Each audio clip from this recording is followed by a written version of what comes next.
You're listening to the Valley Labor Report with Jacob Morrison. All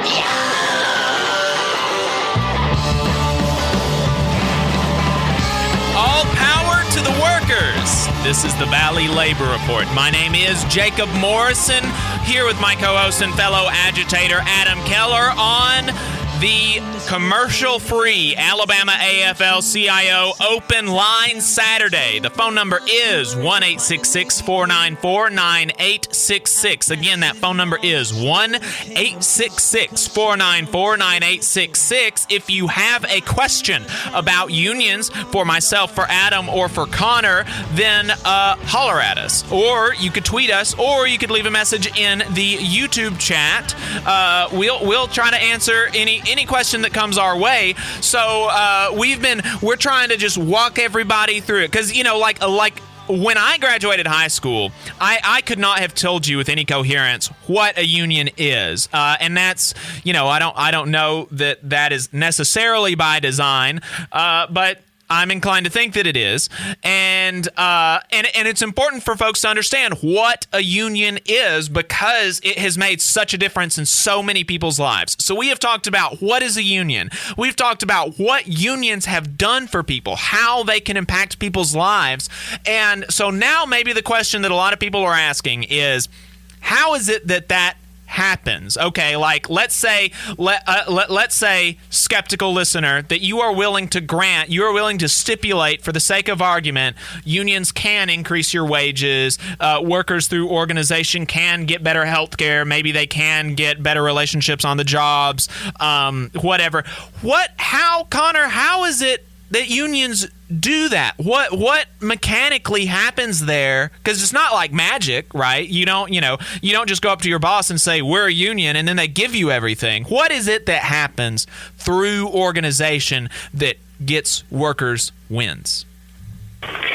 So the example that I always like to use, just to kind of focus in on what gets wins, is, and this is something that I talk to workers directly about while working on external organizing campaigns. If you bring an issue to your boss, just as an individual worker, what happens? If they're a decent boss, they might listen a little bit, and they might, nod and make you feel heard, but you're not going to see any results from that. And then I try to get them to think, okay, what happens if you and everyone on your shift went into the boss's office after your shift and said the same thing? What are you going to see?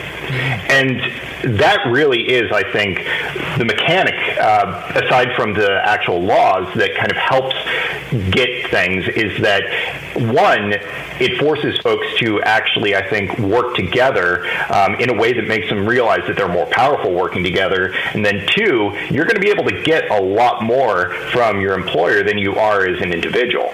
So I think that that's part of it. But then also through forming a union, and I don't know if we want to get into exactly this part now, but it's definitely part of the process. There are definitely legal mechanisms that you have as part of a contract to actually, force employers to discuss certain topics with you, or if you have something in writing and the employer violates the contract, you have legal mechanisms to enforce it. So I think that one of the basic things is, by understanding that you have to work together, you actually start to build that kind of connection to your coworkers. It's not just a goal-oriented thing, but it's also a very social thing. It's a thing that people actually, I think, something I've observed in a lot of union workplaces is folks, I think, tend to enjoy their coworkers more. They know their coworkers better. They might not like all of them. There's still going to be, those personality differences, but I think it's a better workplace for the people there. And then also, just as far as outcomes, that working together helps them actually get things from the employer. So, I think that's kind of the bedrock of it, and there are a lot of things that kind of go along with that on kind of the legal end and the process end, as far as kind of forming a union and enforcing a contract once you have one. Right. And I think, and so the next thing that we'll talk about is like, okay, well, what do I do if I want to form a union? But a couple things that I did want to pull out about that, about how is it actually mechanically that people are able to win things, to build on your argument of what happens if you go one-on-one, talk to your boss, versus if everybody goes to talk to the boss. Let's escalate that. What happens if you walk off the job in protest of this or that thing? Well, not really much. You lose your job and the thing doesn't change. What happens if everybody walks off the job in protest of this or that thing? Well, the business is not able to run, right? And I think that a lot of people know this in a kind of visceral way. I do, especially from my time in the service industry, because the owner of the restaurant that I worked at lived in a whole different state, right? I saw him over the course of working there 3 years, maybe 4 times. And I put in a lot of hours at that restaurant. Saw him about 4 times. And so literally our workplace ran without the boss most of the time. Now, we had people there who had hiring and firing power, but they didn't make a lot of money either. And really fundamentally their interests would have been better served by unionizing the people under their supervision, unionizing than not. But the person who actually held the power, he was not there doing any work at all, and we were able to make the business run. Now, flip that. What if he had been there trying to do everything and he didn't have any workers? Well, he couldn't have run the restaurant. He couldn't have run it at all.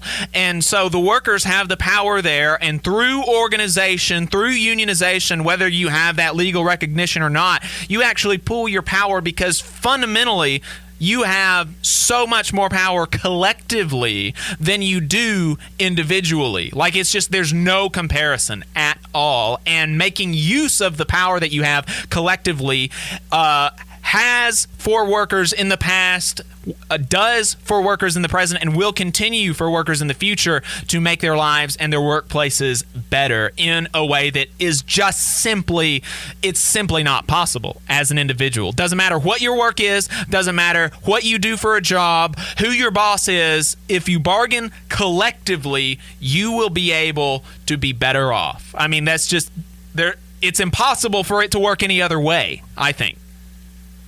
Yeah, and I think that one of the things that's also important to kind of zero in on is, I have had some instances of, and usually with workplaces that have long been unionized, where you do have management, usually in the public sector, that's kind of trying to do the right thing. How sincere that is, and when push comes to shove, how committed they are to that, that's a whole different question. But it's not always, confrontational. Sometimes, like you had mentioned, with the restaurant manager, they lived out of state. They have no idea what's actually going on. And I think Adam had mentioned there's a lot of, upper level management that just doesn't know what workers are doing. And so one of the things that if you build a strong union that you don't even have to, really kind of push, it's simply a question of, if one person tells an employer, no, this is a problem, this is what's happening, this is what I'm experiencing on the job, there's going to be an assumption, well, oh, okay, that's your opinion. If 10 people are saying, no, this is actually what's happening, then that convinces them that, okay, even without that kind of additional force, it often can convince them that, okay, this actually is an issue. Right. So there is that as Boss. well. I mean, if you watch Undercover Boss, the people at the very top have no idea, absolutely no idea what's going on and how to do the jobs that they have people doing. Yeah, I mean, if you ask your average school district superintendent of a district of any kind of size, they've been out of the classroom so long, and who even knows how long they were in the classroom to start with, that they don't actually know what the job entails. And they certainly don't know what it is that, paraprofessionals and support staff are doing. They just don't know. I mean, that's just a reality. And that can really be be applied to pretty much any workplace. They just have no idea what their employees are actually doing. If you want to see what we are up to throughout the week and get our snide quips about the news of the day, then you should follow us on social media. We are on Facebook at facebook.com/The Valley Labor Report. We are on Twitter at Labor Reporters. I'm on Twitter at JacobM_AL. This week is going to be a really good week to follow us on social media because I think I think at least one of us are going to try to get down to the mine workers rally in Brookwood. It's going to be huge, so you want to be sure to get those updates. If you missed part of the show and you want to watch it later, you can search YouTube for The Valley Labor Report and subscribe to our channel. You can watch the full show, and we clip segments and release them throughout the week. We also upload the program on more than 11 different podcasting apps. So to see if we are on your listening platform of choice, you can go to The Valley Labor Report. transistor.fm/subscribe. We've got a website where you can buy our hats and stickers. Folks, we've only got like 5 hats left. So if you want one of them, you need to get on that. We've only got just seriously a handful left. $35, union made in America.